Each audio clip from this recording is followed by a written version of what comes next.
When we work for a company, or even if we work for ourselves in the real world, there's a necessary kind of sacrifice that is involved, and that sacrificial work brings us into communion with other people.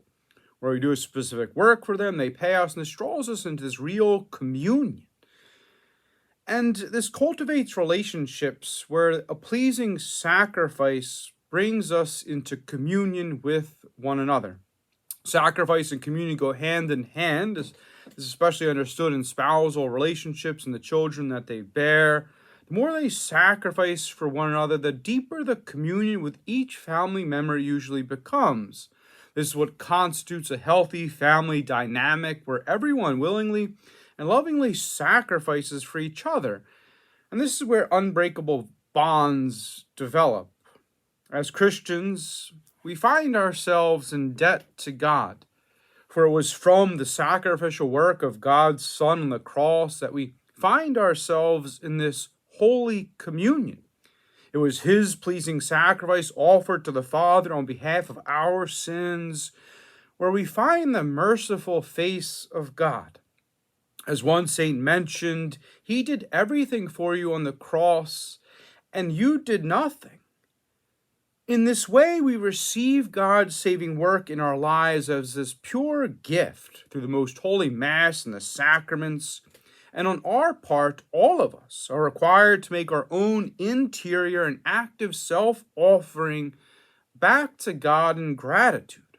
In one sense, to seek to glorify Christ with our lives more than impress people or seek some kind of vain glory.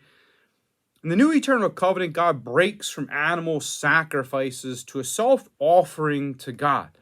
This is the symbolism of bringing up the gifts to the altar. It symbolizes our whole life offered. The works of our hands, the good we do, even our shortcomings, our whole life offered back to God. And all of this must revolve around a deep and sincere following of Christ, where we strive to deny ourselves and freely of our own accord do penance, each of us detesting and satisfying for our sins. Throughout our lives, we must go through a mystical death to sin on the cross with Christ. Sacra Sanctum Concilium states, Christ's faithful, when present at this mystery of faith, should not be there as strangers or silent spectators. On the contrary, through good understanding of the rites and prayers, should take part in the sacred action, conscious of what they are doing with devotion and full collaboration. In this way, we recognize we are drawn into Christ's saving work in the most holy Mass, and we are taught that it is impossible to have communion without sacrifice.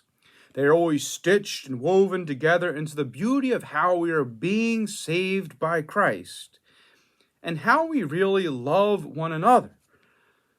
For without real sacrifice, there is no real communion.